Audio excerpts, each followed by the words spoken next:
disruptors, and welcome to another groundbreaking episode of Mindset Mastery Moments with yours truly, Dr. Alisa. Listen, today we have a long-awaited, exciting episode that's going to take us through breaking boundaries and embracing limitations, leaving a legacy with a mindset that is full of mastering life's curveballs. Today, we have an extraordinary guest whose story of resilience, transformation, and empowerment will deeply inspire you. We have a special guest in studio who has turned her life's challenges into a powerful journey of creating limitless legacy. Her work guides leaders from complacency to inspired productivity, and she's here to share her insights with us today about how she has mastered the mindset of overcoming any form of limitation and disbelief. So get ready to be moved and be motivated as we dive into our special guest and her remarkable journey and the lessons that we can learn and that she has learned along the way. We welcome to Mindset Mastery Moments, Keisha Hickson. Keisha, we welcome you to Mindset Mastery Moments. Oh, thank you so much, Dr. Whyte. It's such a pleasure to be here with you today. Thank you for that amazing introduction. Well, that's not all. I need our listeners and viewers to know a little bit about you, a little bit more about the work that you've done. So Keisha Hickson, she is a professional speaker, a transformative thought leader, and a passionate advocate for resilience. And you all know we talk a lot about resilience on this podcast. And she's also a women's empowerment coach. With 25 years of experience in the financial industry, Keisha has held high-level positions including vice president, senior branch manager in wealth management. Since 2017, she has successfully owned and operated multiple businesses. Talk about serial entrepreneur, that's my girl, showcasing her versatility and dedication. Despite facing a diagnosis of multiple myeloma, Keisha chose to see this life-altering moment as an opportunity for profound personal change. She's here today to share with us her inspiring journey and her concept of limitless legacy. I love that. A powerful narrative that encourages us to live life on our own terms. Keisha, again, let's dive into this powerful episode with you and your story. So tell us in your own words, who are you? Who am I? My name is Keisha Hickson. I am from the tri-state area, from New York City. Hey, NYC. Area. You know, throughout my life, I followed what was taught to me. I went to school. I started a career in banking. I had a child. I was going along fine. My career was fine. Life was going along. And then one day, I fell at home and I injured my elbow. And I had to seek medical treatment because I really couldn't understand why my elbow was hurting me so much. And what came after that was life-changing. It shook me to my core. A simple fall, I had an injured elbow. I sought medical attention because it was killing me. And to my surprise, it uncovered that I had multiple myeloma, which is a rare, incurable cancer of the plasma cells. So when this whole thing came up and I received the phone call, I was at my office and he said, you have multiple myeloma. And I said, okay, so what is that? Like, it doesn't say cancer in the title. I'm like, oh, this is gonna be okay. I'm gonna figure this out. Right. And in true Keisha fashion, oh, I can fix it, don't worry. I turned to my computer and I started to type it up and it says, a rare incurable cancer with 3 to 5 years to live. Wow. I was 38 years old. My goodness. Right? I had a thriving career, a beautiful daughter. She was 8 years old at the time. My career was great. I was managing one of the biggest branches in New York City. It was the beginning of the year, which I love. Beginning of the year, and right now is my favorite time of the year, which is June, because you get to reset and see what you did for the first half of the year. And this is also my birthday month. So I use this a way to gauge where you are, what you're not doing, how I can reset. And most of my life, I've worked in retail banking. I'm very sales oriented. It's the time to just reset. So I was happy in January. I was like, oh, okay, I'm gonna figure it out. Yes. What happened? And it just changed my perspective on life and how I see things. And I thought I had time for everything. I was 38 years old. Like, I was like, I have time. I'll get to it. But all of a sudden, like with a death sentence of 3 to 5 years, I felt like I was like Roadrunner. Like I had all the things I put off, I had to get to it. Yeah. So that's really me in a nutshell, how I got to this moment where I am right now. I don't know if I answered the question out, but that's how I got to where I'm at right now. Yeah, that changes everything. And here we love to talk about those pivotal moments that absolutely changes everything. You think you see, the thing is about life, and even in my own journey, it's like you think how everything's going to play out. You have a plan, you have that one child and you're like, okay, I'm going to see her graduate preschool, go from middle school to high school. I'm going to see her, go to college, get married, and it's going to be this big wedding. And you have this whole image. And, when it was an image for you, it's an image for this child or whatever. You just have plans for life. And then life, as I say, starts lifing in a way that does not follow the script you created. So Keisha, Correct. The question I have for you is, what kind of mindset did you have to pivot in a moment like that? Like, what was the next move for you? Because you said you were going to figure it out, but now you're realizing 3 to 5. Listen, so at that moment, so it was January, it was on Martin Luther King weekend. Mm-hmm. And of course, you go take other diagnostic tests, and now they confirmed this is what it is. Mm-hmm. So I was like, listen, I can't fold. I'm going to fight it. I had already made up my mind that I was going to beat it. Mm-hmm. If I never knew what mindset and mental strength could do, I had to pull it together at that point. Because when you read the statistics and all the things that can happen, it can very easily paralyze you, and then you don't do anything. And part of the healing process when you're going through anything, whether it's medical, emotional, is your mindset. Yes. Your mindset has a lot to do with it. And early on, as I read certain books and I would meet with different doctors, they were like, don't look at the news too much. Try to look at stuff like comedy, spirituality, things that keep you in an upbeat moment. You don't want to go into that tailspin of woe is me, right? Yes. So very early on, I just acknowledged this is what it is, right? There was no time to think about how I got it, when I got it, because multiple myeloma is environmental, right? You get it from something you're exposed to. So there's no pre-screening. I didn't miss my mammogram. I did not go to the doctor for 5 years. You just don't know until like a fall or something, your organs start to fail or something comes up in the blood work that causes them to look further. Also, I was only 38.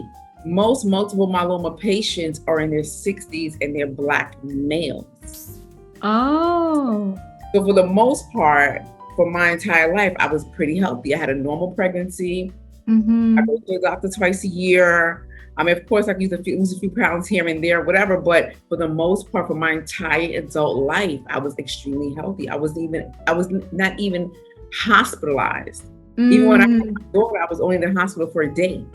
Wow. So for this to come up and it's so critical, it just kind of like rocked me to my core. Yeah. So I just had to acknowledge what was happening, even modern medicine. And my hematologist at the time, she said, Keisha, now is the time to get multiple myeloma. There are so many drugs in the pipeline for it. Even though it's incurable, you're going to be okay. Just believe, go to treatment, tweak some certain things in your lifestyle, and you should be able to sustain, right? Because they're not going to tell you there's no cure. So it's not going to say in 5 years, if it doesn't come back, I'm cured. I always have the clone. So very early on, I just had to kind of accept this is what it is and not dwell on it, right? Because I still got a daughter, I had a thriving career. Yes. And I'm just going to go for it. You're just going to go for it. And and even though you couldn't plan for it, you pivot. And that's that resilience we talk about. So it became a part of my life because I go to the doctor often. Multiple myeloma, you're always on some type of chemotherapy. Like now I take a shot at Sloan. So I just had to incorporate as part of my life. Right. I love what you said because I believe in the conversations of resilience, I think we only talk about resilience from a perspective of completely conquering something. Mm-hmm. But sometimes things that happen, like this prognosis that you got, and it was a gift, number one, to find out.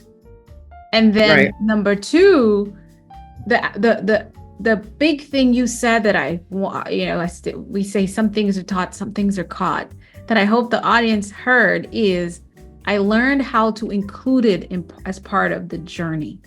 And so many times when life pivots for us, we don't get in the mindset of, oh, I couldn't see this coming. Ouch, this hurts. This really hurts. It makes me feel sad. It changes everything.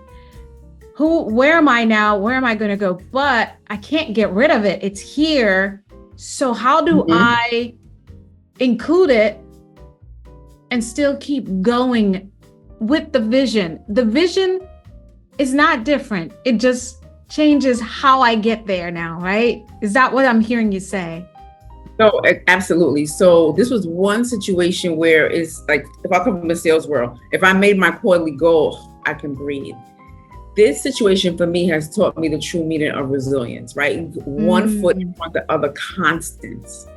This is over time. This is constant. This is like the longest marathon of my life. Yes. You know, we always say, oh, life is not a sprint. It's not a marathon. It's not a sprint. It's a marathon. But I'm on a marathon. I've been on a marathon for the past 8 years. Because at any moment, my diagnosis can change, right? I can't have remission, and I may have to change my treatment plan. So how do you help yourself not get tired? Because it's extremely tiring, right? I'll be honest with you.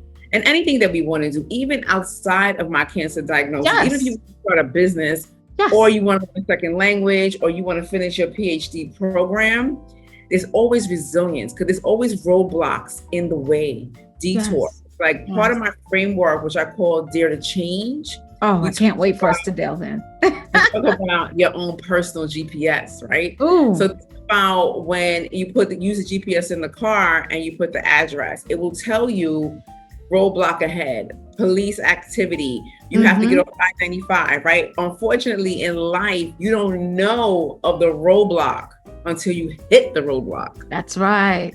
But you still have to get to the destination. So what do you have to do at that time? You just have to regroup and figure out another way. The destination doesn't change. Right. You just have to recalculate. Absolutely. So one second, Dr. White. Let me just let her in until it's coming in the house. I'm sorry. So that is profound, the type of mindset that resilience truly is. And I feel like every time I do an episode that includes resilience, it just takes us to a deeper level. So here's a question I have for you. What motivated you to turn these challenges, this prognosis, into an opportunity for transformation empowerment? You just hinted a little bit about your dare to, I know we're going to delve into it late in another segment, but honestly, when I received the news, I was like, what is going to be my legacy? How am I going to be remembered? Right? Yes, I had a great career. I worked there at that time, it was like 20 years, but I had to do more than just, I work for this bank, right? Also, I wanted my daughter, who was 8 years old at the time, to be able to say, this happened to my mom, but this is what she did, right? And most of my life, I concentrated a lot on my career. What will be my legacy? How did I impact the community, my friends, my career? So that's how the whole idea of a limitless legacy came about. Like, oftentimes we try to push everything to the side that we want to do. One day, someday, I'm going to get to it. But I found myself in this unique situation where I don't know if that one day or someday was ever going to come.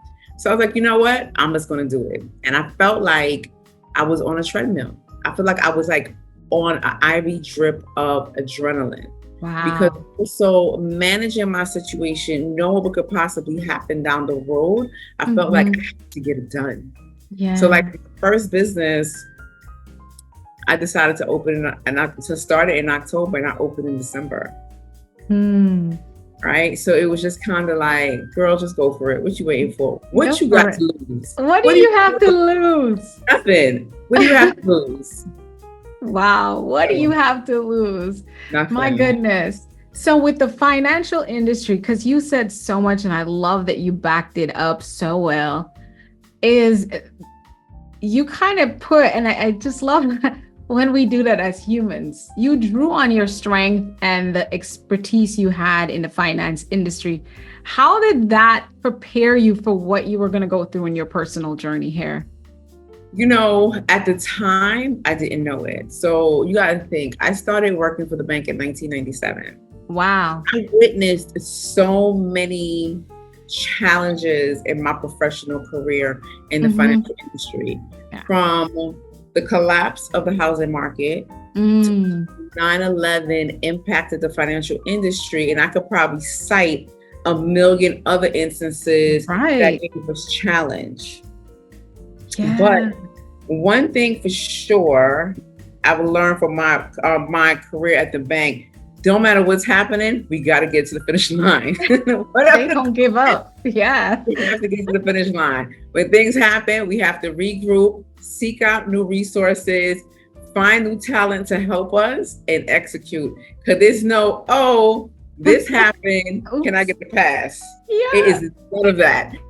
So folding just wasn't an option. And the company I worked for, we did a great job of rallying together, pivoting and strategic thinking and thinking out the box to make our goals and to be profitable, because you have to keep the lights on. Right. And for everybody, thousands of people. Right. So I didn't realize it at the time, even from the training from customer service, how to implement a strategy, how to see a goal all the way through, really came from my banking career. Yes.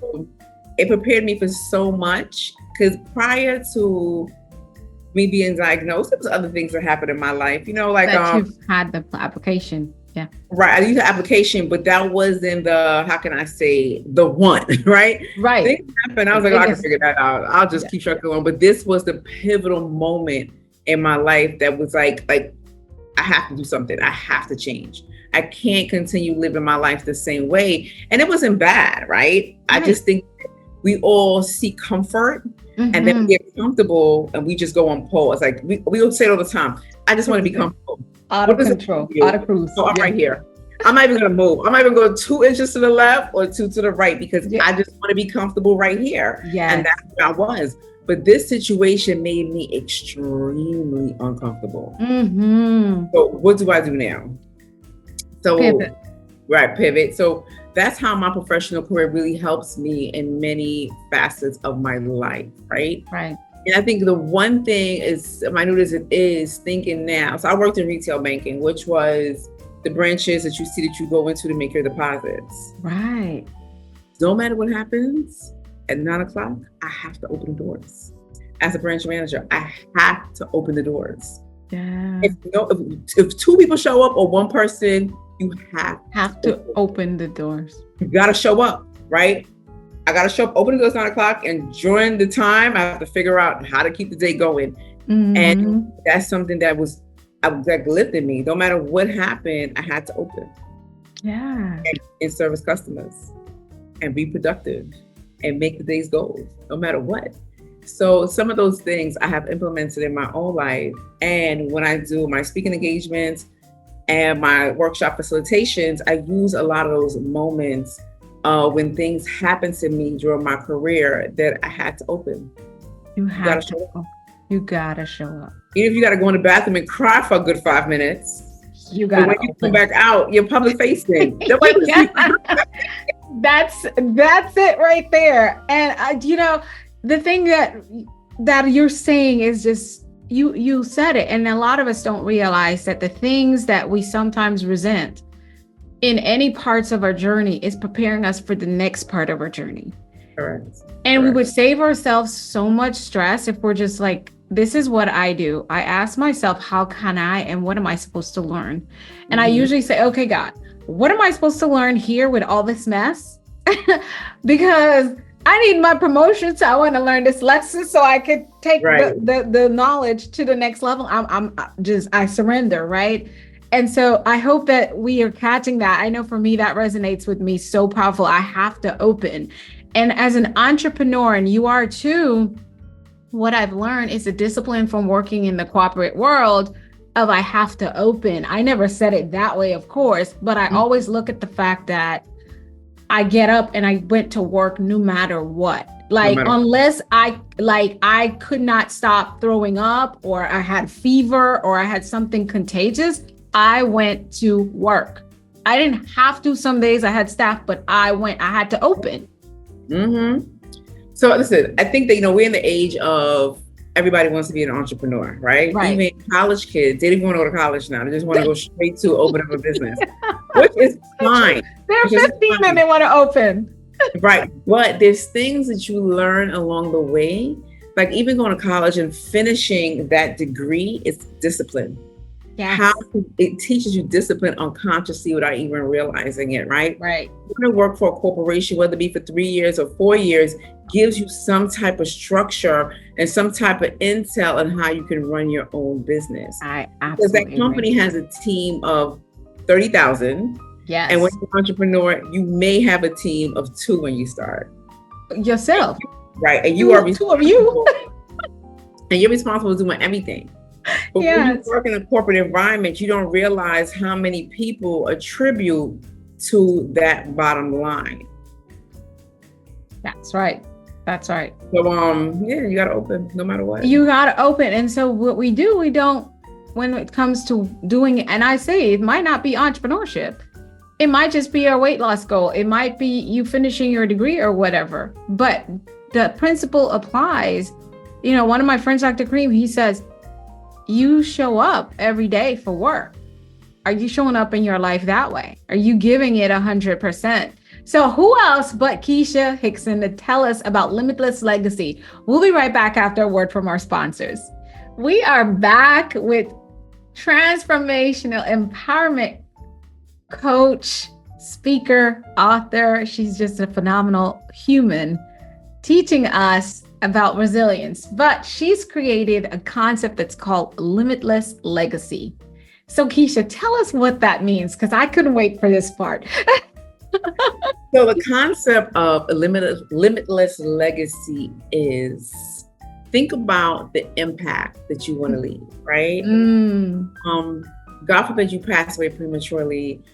What would you want your friends to say about you, your family to say about you, and your coworkers and your community, right? There's so many different ways you create legacy. Like, we hear it all the time. Mom, we didn't have a lot of money, but our home was filled with love. That's a legacy of that mother, right? Yes. One of my friends, she had a death in the family, and I went to the funeral, and she's looking for me at the funeral. But what she's looking for is for me to bring wit and make her laugh at the funeral. I'm like, calm down. I don't want to do that. We're at the funeral. But that's something that she was looking forward to. Just having my ability of turning the situation and handling it and soothing her. Yeah. Right. And that's part of my legacy with my friend. She knows that I'm known for, I'm going to cut up. Yes. I'm going to make you laugh. When something happens that's not great, I'm going to find a way to make light of it, to like smooth the situation over. Yeah. And that is what she was looking for at that moment. But I just didn't want to do it because the way we were. I was like, stop. She was like, but I realized that's what she needed. So I gave it to her. So how you can be remembered in many different ways, right? I know when entrepreneurs like myself and yourself, when we show up to these venues and we talk, I'm not trying to pursue you to start a business, right? I want you to really think about the things that you've been putting off and what you want to do, and to pursue it, right? Whether it's learning a second language, writing a book, maybe you want to start a Girl Scout troop, maybe you want to start a tenant association in your building. What is really stopping you, right? Yeah. What is stopping you from doing the things that you want to do? Right. The time, it's fear. Yeah. People are afraid of what others are going to say. Oh, I don't have time. When my daughter gets to high school, I started, but I tried to instill in everyone, You have to work on what you want every day. Every day. Ooh, come on. Day. Whether you even do 20 minutes a day, carve Yes. out 20 minutes to work on that thing. Yes. Whether it's read 3 pages, write your mission statement, research something, meet with someone that could give you some insight, you got to work on it every day. That's right. And I think so. One of my talks is called The High Cost of Complacency. Yes, I love it. And we become complacent in a lot of areas of our life. Mm-hmm. I tend to think about complacency mostly in the workplace, right? Yeah. My career is kind of stagnant. I'm kind of stuck in this position. But there's other parts of our lives that become complacent. Our relationships, how we interact with our kids. Sometimes we become complacent with our health, right? Yes. So I kind of encourage people to kind of break it up in 4 quadrants and see where you become complacent. How you can move that dial, right? Wow. Whether it's 10 minutes on each section a day, you gotta focus on, because time goes, and then what? Wow. There is a high cost for complacency. Sure. And so you have to have a plan. And I love to talk about start now. Yes. Don't put it off. Start now. Do it now. And that's what I'm hearing you say. When you talk to people, what are some of those practical strategies that you can share with us about how you put those 4 quadrants into play? We don't want to give all the secrets away, but we definitely want to take a peek. On the very basic, how to implement change in anything you want to do, first you got to acknowledge kind of really where you are. That's the first thing. Just acknowledge it, whether it's losing weight, exercising more, drinking water more, going for the next promotion. Just take stock of where you are right now. Just acknowledge it. Inventory. Step 2, just understand how it's going to make you feel if you start. Yeah. When you accomplish it, how you're going to feel. Yes. If you feel like you want to beat yourself up, just give yourself some grace.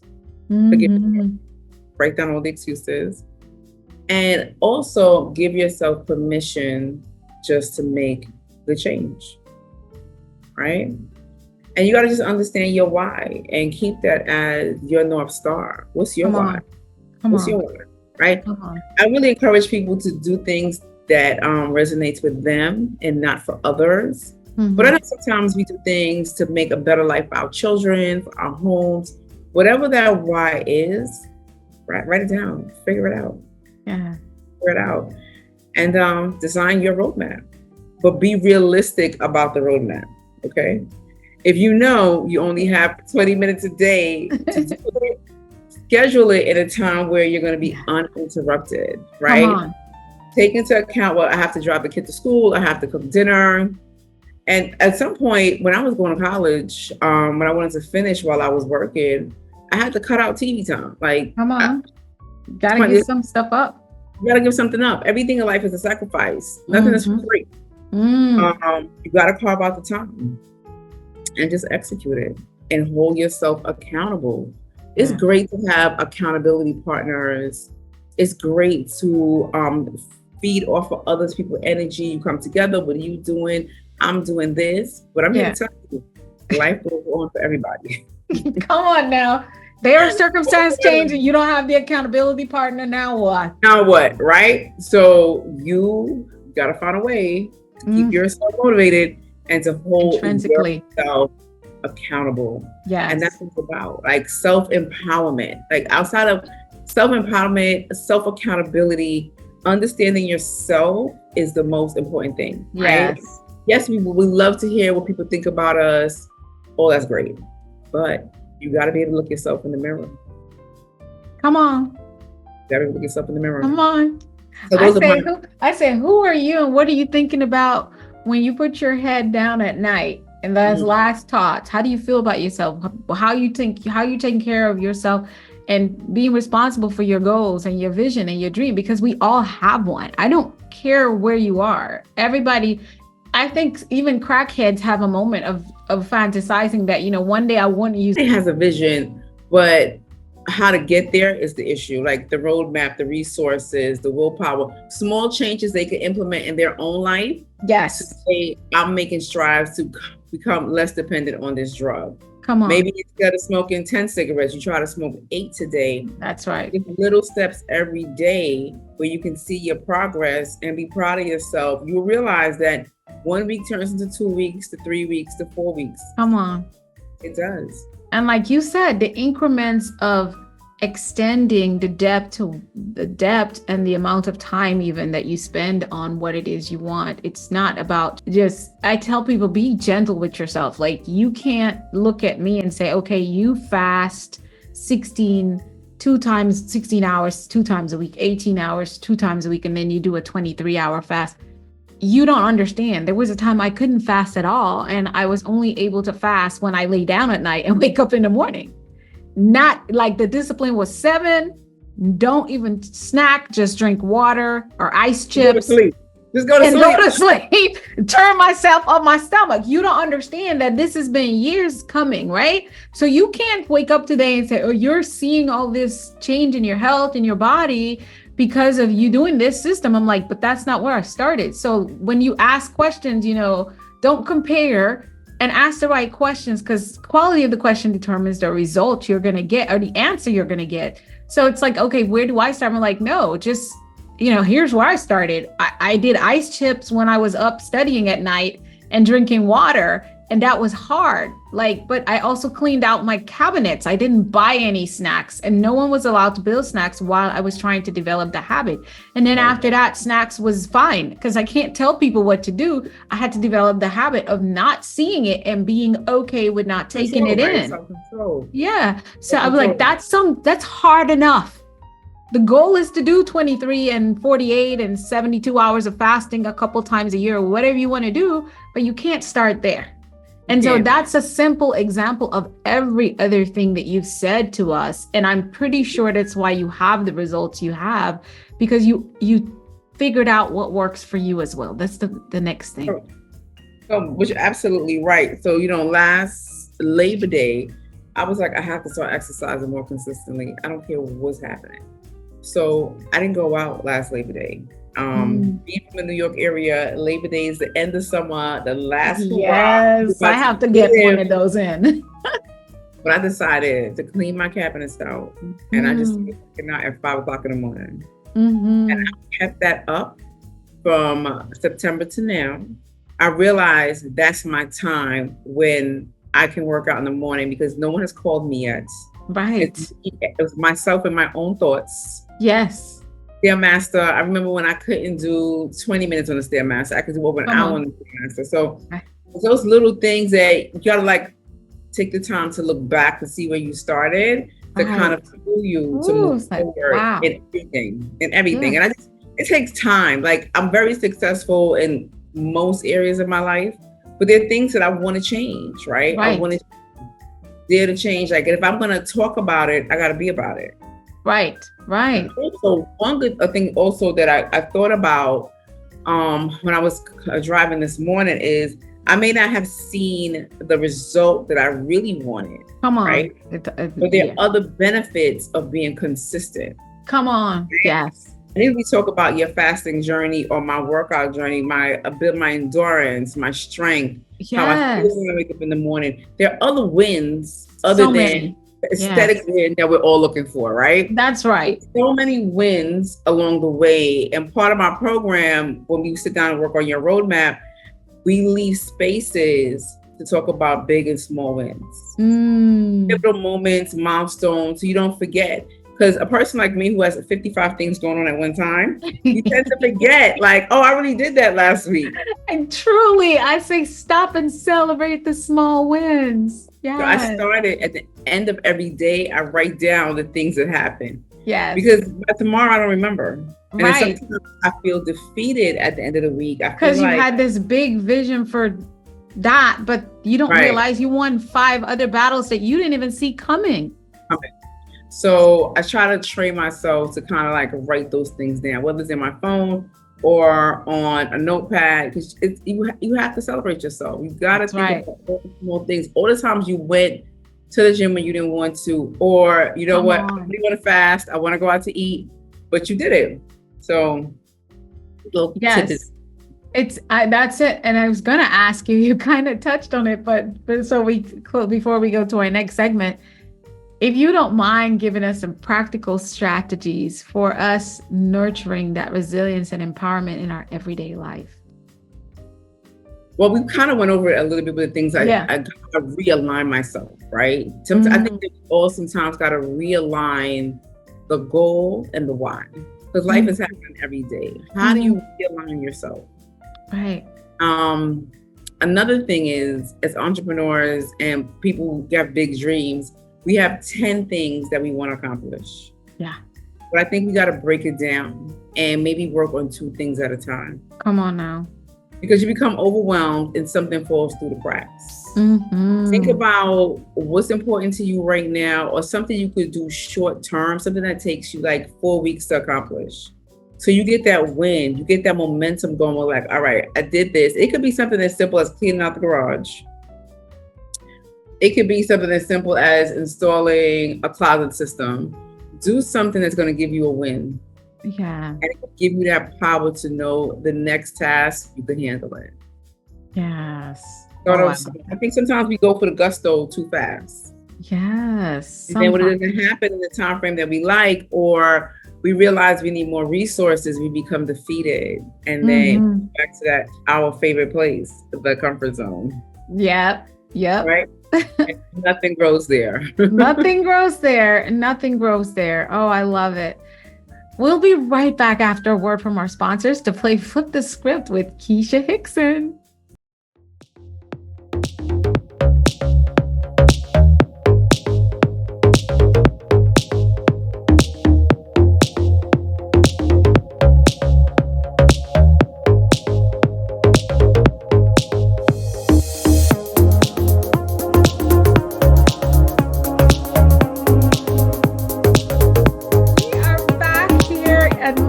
Mastery Moments with the gorgeous, powerful Keisha Hickson. I was just telling her backstage that, this conversation, I don't want it to end, but we be disciplined for the mindset. But that's exactly why you're going to get her info and you're going to follow her, connect with her. You need to get into your limitless legacy. You're going to have that opportunity to connect with her. But we get to play with our guests. You all know it. And so many people love this segment, Flip the Script. And, we never know what we're going to ask. It's usually based on what I get curious about, what I think you may get curious about as you listen. So Keisha, here's a question that I have for you. And it's, this could be silly. What is your limitless legacy look like? I mean, you talked about joy and laughter, and I'm like, that's definitely a big one. But what's your focus? My focus,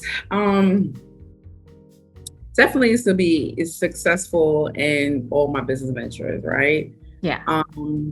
To learn from my failures. Right? I love that. To learn from my failures. Success for me is living life on my own terms. Right?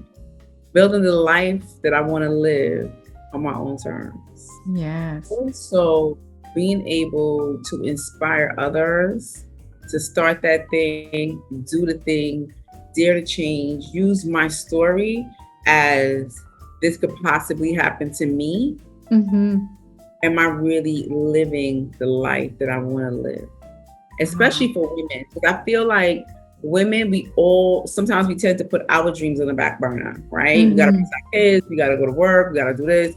We tend to always push ourselves to the back burner. How can I inspire you with all your responsibilities to find time to write your own legacy? Wow, I love that. So that's what's important to me, right? How I can impact others and show you, like, I've learned a lot. I had a lot of bumps in the road through my entrepreneurship journey. It just wasn't like, right, how I can possibly help someone else not make some of the same mistakes I made. Yeah. Just help them talk it through to make the road a little bit easier for the next person. I love it. I love it. So Keisha, if you had to say one thing to the woman entrepreneur, what would you say to her? What I in would say 2024 with everything considered? In 2024, based upon my professional and personal journey, you have to find a way to navigate when things happen. Things are always going to happen, right? Right. For instance, when I received this diagnosis, I could have very well said, this is my fate, and just sit back and let it take its course, right? If I did that, I would have wasted another 8 years. Because here we are. Here we are, right? Here we are.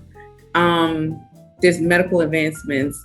You don't even know a thing exists until you're faced with the thing, right? Right. And then you're all in it.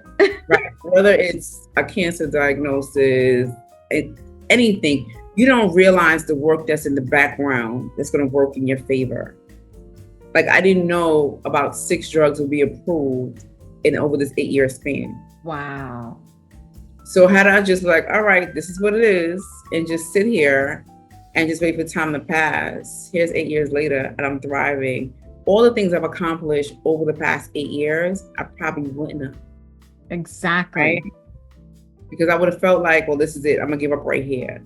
Right. And things are always happening, right? Things are always happening. Right. So women listening, like, figure out who you want to be. Like, so sometimes we graduate from college, I'll sum it up this way. I always think about it this way in my head. You finish college, some people land a job in their dream field, unclear of what they want to do. Right. Some take a job, they have to get a job, and they figure they're going to get to another place. Right. So take yourself back to that time when you had full of dreams and goals. What happened along the way that you settled in and Come on. Yeah. Right. I'm not saying that your dreams and goals can't change, because of course they could. Right. And you evolve. Right. But when do they change? And if it changed, that's fine. Right. What are you doing to keep on that same course? Right. What the fire that ignited you as a young person or a younger version of yourself, where's that fire now? Because I think what we don't catch is circumstances change on their own without our permission. But what we have to do is, I say, that childlike faith, that childlike curiosity. You know, children never, like, I've seen children walk up to things that can fall on them and just go push it anyway. And I'm like, what was he thinking? He was just not afraid. And we lose that as we grow. So we have to put the work in to reposition ourselves as close as possible to that, I say, childlike faith. I remember struggling as an entrepreneur for pricing in my 30s, when as a 17-year-old entrepreneur, I didn't ever think about it. I'm like, okay, that's what I want them to pay. And I fixed the price and people paid it. Right. In my 30s, I'm here. I'm like, what, you know, yeah, it's not going to be too much. Do you think I'm still fairly new and all that stuff? What changed was the question between 17-year-old Alisa and at the point 30-something-year-old Alisa. Well, life, all these things, my confidence went down. So I had to do the work to build up to where I'm now, like, no, $5,000, that's it. I mean, whoever it's for, it's for. It's for, but speak to your target audience. I don't think it's really the confidence. At 30, you have way more responsibilities than 17. So it's kind of like, I got to make this check, like, because I got to make this car payment. Right. At home, like, it's $4,000. They say no. Okay, you don't have that bill of the next month to think about. So not so much the confidence. It's just like, I need to start generating income that causes you pause. Right. That causes you pause. But a lot of it is, you know, just fear. It's scary. It's that's what that's my thing. You just scary. And I'm very candid about my story of, I had ample opportunities to do so much more, but I was comfortable, fear of the unknown, fear of change, fear of this. And I just kept coasting along, because prior to that, like, my life was just like great. I didn't really have many hiccups. Like, it was good, but it was good. Like I went to work, I was making money, bonus year over All your year, stuff had was a great taken care career. of. Yeah, I was like, oh, next year's coming, it's gonna be okay. Yeah. So it just happened that this is my story and how it changed my outlook. Like, and the Right. things that we think are important that are really not important. It was just a way to shift my perspective, right? Right. So I like to say, why did it happen to me? I'm okay with it. Like, I Right. have to be okay with it. You know what I mean? I think that God gives who he knows can persevere Yeah. and learn and spread the message of hope, empowerment. It's scary, but you gotta move forward. Right. It's scary, but you got to move forward. Oh, that's sunk in so deep. Last question in flipping the script. So what I'm thinking of when you say to us that you had gone on this journey of you were comfortable, but this happened. Looking back now, would you say all the accomplishments you have as an entrepreneur, as a speaker, as a thought leader, do you think that had not multiple myeloma happened, you would be here? And what are the chances of you not even being here on a podcast today if that hadn't happened? So honestly, I thought that when I retired, I would go into real estate. I would find something to do, right? I've always been a driven person in my career, right? I would never stay one place, but I stayed in retail banking, but I could have branched out to so many different areas in the bank, right? So I always thought that I would retire and probably go into real estate. So if it wasn't for multiple myeloma, and it definitely shifted me. Like I was a sales manager, so I spoke a lot. I coached people. I helped them become better sales people, right? So part of what I do now, I did in my career. But would I have been on a podcast? Probably not. Would I have been at a conference for business? Probably. Yeah, it just changed. It just changed me of what I want to do with my life and how I want to make an impact. Yes. But this wasn't immediate. Some of these things came over time along the way. How I can impact as you grow into yourself as an entrepreneur, as you grow into yourself, overcoming something like multiple myeloma. This was a buildup of over the years. Because in December, I hosted my own event called The Intimate Talk with Keisha Hickson. A lot of people know my story, but don't really know some of the nuances. So I decided to deliver. How they pivot. Yeah. And in one of the video testimonials, one of my old colleagues was like, you know, Keisha doesn't know it, but this has been in the making for years. For years. And one of the young ladies said, I was one of the very few Black female managers at the bank. And she had a problem with her boyfriend at the time. I was like, girl, let me tell you what you're going to do. You're going to do this and move on from that. And she said, the way she made it, she gave me a whole plan. Like, it's going to be okay. Like, it's going to be okay. This is what we're going to focus on today.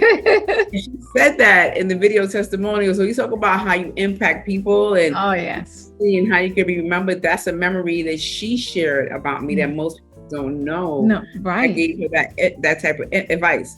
Yeah. So would I be here all the way? No, but I also believe God makes no mistakes. He doesn't. And so that's why I asked that question as I thought about it, because a lot of us don't realize, you know, we hear it a lot. Life is not happening to you. It's happening for you. But on the podcast with your presence today, we get to see that. And I wanted them to hear, because I tell people my infertility journey, my, divorce, after so many years of marriage and all that stuff, I wouldn't be who I am today if I had not crossed those lines and shifted my mindset and took the perspective and then allow myself to grow into the woman I am. Was I a powerful woman? Yes. Was I an entrepreneur? Yes. Was I going to be helping, coaching people somewhere along the line? Yes. But not with such clarity and conviction and specificity and dedication and drive. So I believe that when we say life is not happening to you, it's happening for you, you're never getting thrown off track. And I believe we are where we're supposed to be regardless. And it it's just what you need to. So it's a part of your journey. And we look at a toenail breaking differently than we look at multiple myeloma. Correct. And that's something also. So sometimes things will happen to my friends and family members, and I'm listening, and I'm like, it's not multiple myeloma. It ain't that serious. Like, you want to go to the mall and buy another one right now? Because we can. Right? But I try not to minimalize other feelings. People's journey. Yeah. I'm like, what you want to talk about today? I know. Like, oh, my dad's not doing this and my dad's not doing. I'm like, girl, I don't even have one. He's dead. I can't call him. And I'm not trying to make it seem like, do understand your dad is way older than you and he's more than likely gonna die before you. Stop wasting the time and let your dad be the dad that he is in your life. And you know how to relate with him, but know that that's your only, this is it. And so I think when things like multiple myeloma and tragic, what we would assume call tragic as humans, come, it teaches you that perspective. And I feel like it's on us when we overcome to shed and spread the knowledge of, listen, use every chance you have to be the best version of yourself. Give your goals and dreams every shot and chance you can now. Don't wait. You don't know. But it's so funny you said something. So there's other things that happened in my lifetime that's just awful. And I had to shift, right? Yeah. But and you go back to whatever, okay. But because of my unique situation, I never really get a chance to open, right? So it keeps me like almost like my finger on the dial of resilience. So that's kind of like, because we all go through things, divorce, infertility, financial hardship, you may lose your job. But then when you find another job, that's okay, I made it. You're right. I made it through the storm. So I think that's the unique perspective for me. Yeah. Is I have to live with it forever, right? Ooh. And I'm living with it, but it's part of my everything. Yeah. And so a lot, again, multiple myeloma, it's ongoing. You're going through different treatments and things and research and stuff.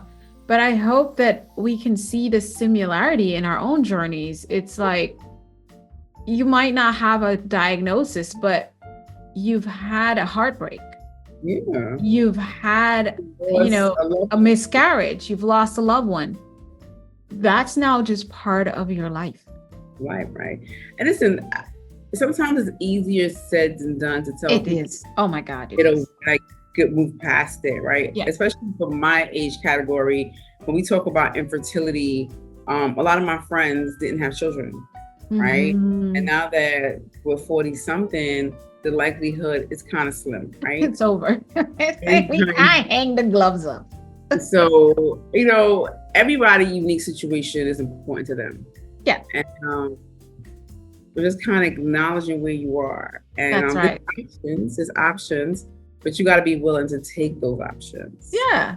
Or if not, let it go and say, well, this was my thing when it came to infertility. And I was sitting there, just had my uterus taken out, and I had won an award here in the US for Entrepreneur of the Year, Businesswoman of the Year or something, nationally in Atlanta. And I was sitting on my couch watching it happen because I just had the surgery. And my mom was like, you need to calm down. I'm like, oh my God, I can't believe I won. But God aligned that victory to happen in the moment of loss, because it's phases of grief with everything. And I remember pivoting and saying to my sister, she says, you need to calm down. It's a big deal and I'm happy for you, but you need to calm down. I don't want you to hurt yourself. I was like, you don't understand. I just lost the option of giving birth to a child, not having a child, but giving birth to a child, because you can have children. Right. There's, like you said, there's options. So mindset, right? But I know I am more empowered to give birth to possibilities, not just for myself, not just for my legacy, but to see so many other people give birth to their dreams. And that for me was my pivot in that moment. And that came from my spirit after sitting and brooming on, oh my God, what does this mean? Am I really a woman now? All the crazy stuff you ask yourself. But understand that even though I made that conscious announcement out loud, and it is what I believe, truly, it's my core belief now and still is, I have moments where it's still tough. It is. It doesn't go away. You have your moments and you have to kind of regroup and accept it and think about it and let it brew. Yeah, acknowledge it. Feel the pain. One thing we didn't really touch on is the regret that comes from not pursuing something you wanted, right? Ooh. So part of the fear of not pursuing is not being successful. But nobody talks about the regret of, because you don't know whether it was going to be successful or not. We didn't talk about the regret, right? Come on, talk about it. It's a big part in I wish I could have, should have, would have, right? And how do we have less regret in our lives? Talk about it. And that's in everything. Like a relationship broke up, it could be a friendship or a romantic relationship, the regret of maybe I should have compromised, or maybe I should have done this, or why didn't I go for that promotion? Right? The regret. It's a lot of, I don't think we openly talk about regret. No, but I think we don't. And that's going to be the next episode you and I do, where we just talk about dig into it, because that's a whole episode. My God. And the regret and the second guessing. Tell us, Keisha, is it wise to do things to avoid regret, or is it better to protect yourself and deal with the regret after?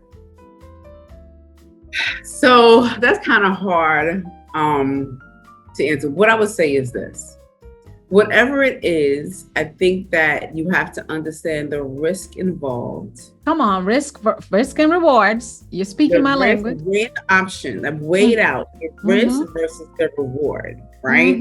Like, I'm not going to tell you jump in the Titanic and you can't swim. Like, learn how to swim first. That's risky. That's foolish risk. Right. Like, really assess the risk. Come on. And weigh the reward. If you're not 100% successful, you did it. You learn. And you learn from it, but you can do it again. Come on. Learn from the first time, right? So you drive the same route, you realize 4:00 is not the best route, 6:00, go to the next route. Like, come on now. There is power in failure, and you can still try again. Yes. And you can try again. Yes. Like, so many entrepreneurs, and I'm just bringing this up because I worked in banking and I have so many entrepreneurial friends. Your first business is not the successful one. Come on. Sometimes it's not. Come on. Not. So I can't really answer that question. I think that you should assess the risk. The risk and reward. That's all you have. So I have a thing, win-win. I posted it recently. I'm always in a win-win situation because, number one, you said it earlier, my purpose is my North Star. So the question is always, does this relationship, does this activity, does this business adventure, does all of this align with my purpose and what God created me for and what I'm so passionate about? Yes or no? First thing. Second thing is, I feel so afraid. This could go really wrong. Well, all right, you feel that way? Fine. What can you benefit that will still keep you in alignment with purpose, and what will be the risk? But you know what? If you feel and you know you're supposed to be doing it, you're supposed to be there, you're supposed to talk to this person, supposed to walk with this person, you feel it and you know it in your soul and your gut. That we're saying the other day that you have a brain in your gut now. That's new, but we kind of need, you know what I mean? I'm starting to look into that. But just do it.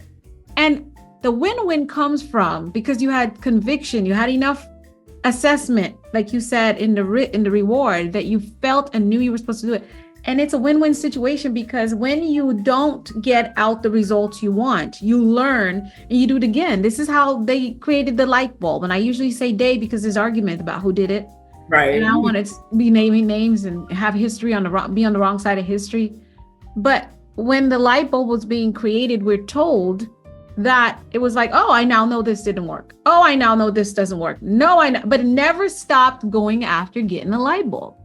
And so that's how I believe about it. I think to each his own, but nothing good happens in the comfort zone. Newsflash. Yeah. There's fear in everything that we do.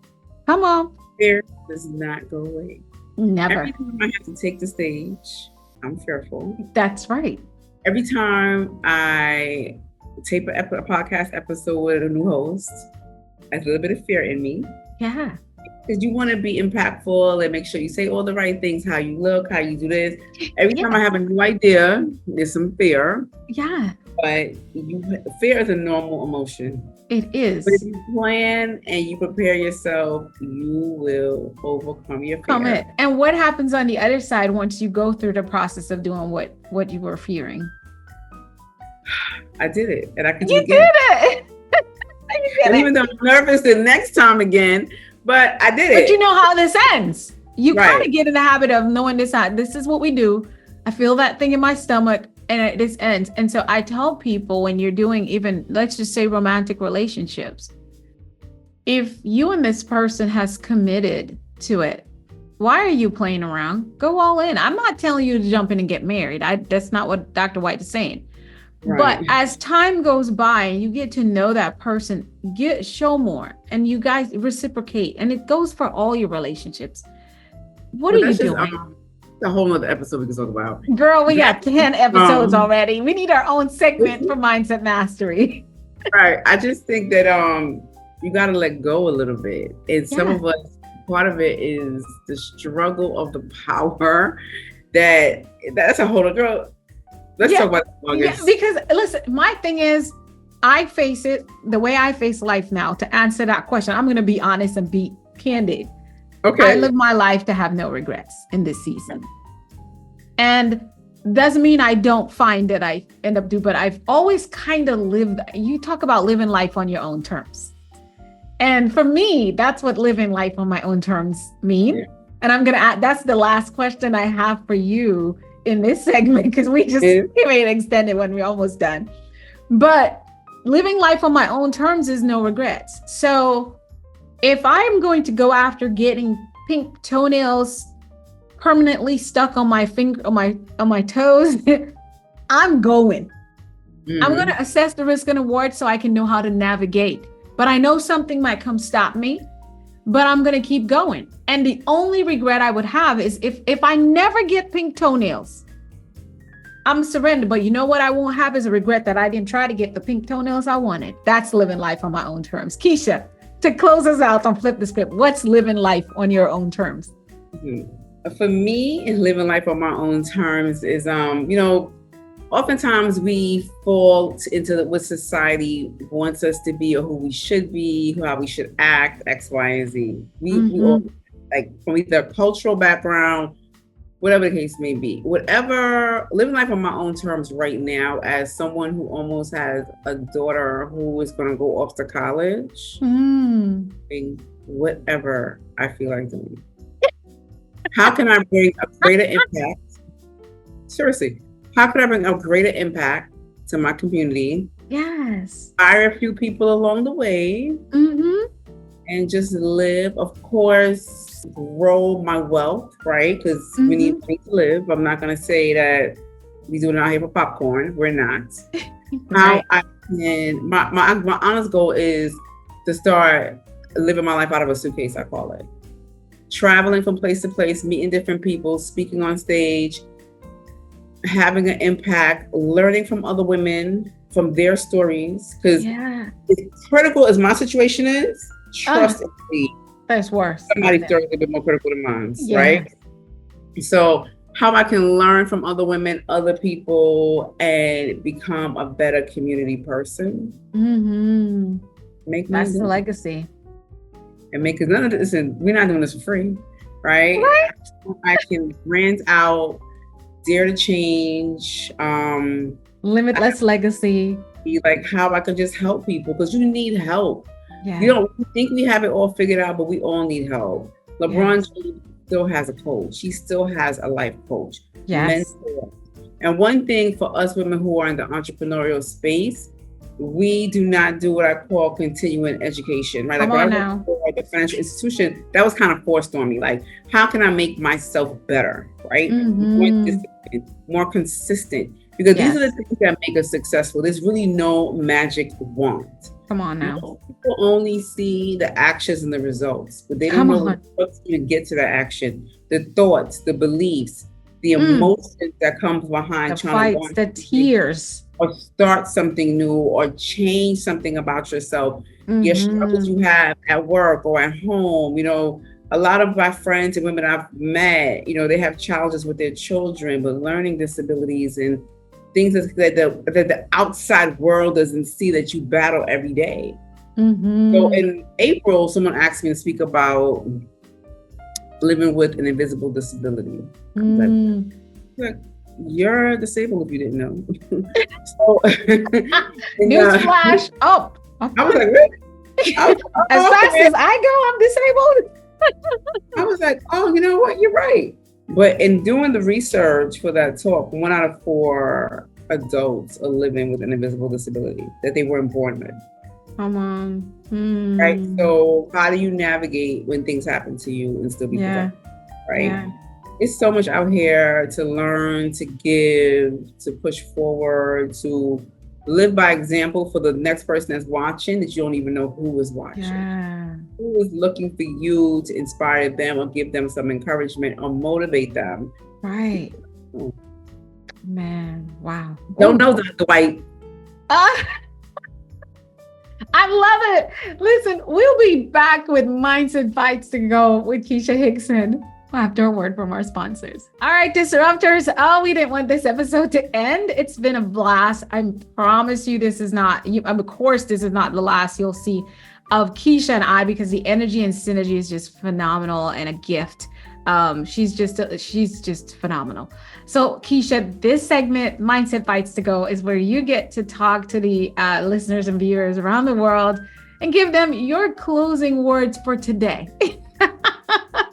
So I'm going to step away from the microphone, give the microphone to you, and you go for it. Here you go. First of all, Dr. Whyte, thank you so much for having me. It was such a blast to talk to you. So what I would like to leave the audience is this. As we know, life is unpredictable. It is full of surprises, bumps in the roads. I was diagnosed in 2016 with a death sentence of 3 to 5 years.